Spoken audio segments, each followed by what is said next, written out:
एक बार मैं किसी काम से गांव से शहर गया हुआ था। वापसी में आते समय मुझे देर हो गई थी। उस समय बरसात का मौसम था। मैं अपनी गाड़ी से गांव लौट रहा था, मगर तेज बरसात में आंधी आने से मैं गाड़ी को तेज नहीं चला पा रहा था। जब मैं रास्ते से आगे जा रहा था तो मुझे रास्ते से आने वाले राहगीरों ने बताया कि आगे आंधी से कहीं पेड़ गिर चुके हैं तथा आगे जाने का रास्ता बंद हो गया है। यह सुनकर मैं काफ़ी परेशान हो गया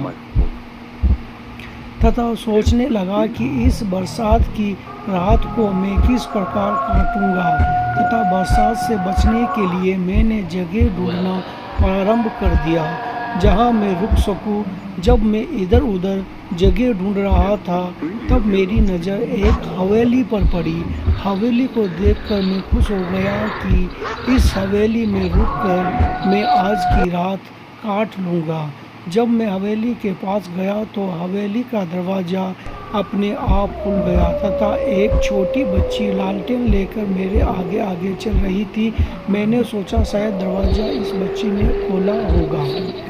मैं हवेली के अंदर प्रवेश किया तो उस बच्ची ने कहा, बाबूजी आप इस कमरे में आप जाकर आराम करिए, मैं बाबा को कहकर आपके लिए रवाना खाना भिजवाती हूँ। ये कहकर कहीं बच्ची चली गई। इसके बाद एक अधेड़ उम्र का इंसान मेरे लिए खाना थाली में लेकर मेरे कमरे में आया। मैं उसे इंसान की शक्ल रोशनी कम होने के कारण नहीं देख पाया। मैंने उसे अधिक उम्र के इंसान से खाने की थाली ली और भोजन किया और सो गया।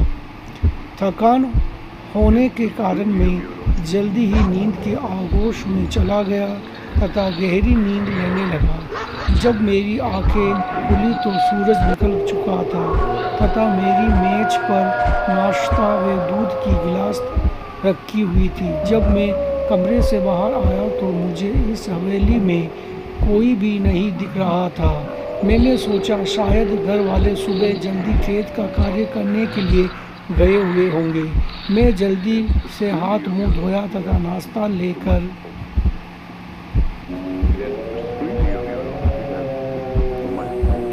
मैं अपनी गाड़ी लेकर गांव की ओर रवाना हुआ।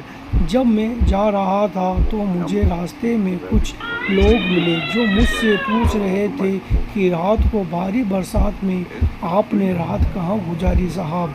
मैंने उससे कहा कि जो जंगल में हवेली है वहाँ रात गुजारी। वहाँ एक बच्ची व एक अधेड़ उम्र के आदमी ने मुझे भोजन खिलाया तथा मेरी देखभाल की। यह बात सुनकर गांव वालों की आंखें बड़ी हो गई। उन्होंने कहा वह हवेली कहीं सालों से बंद है तथा वह भूतिया है जहाँ कोई नहीं रहता है।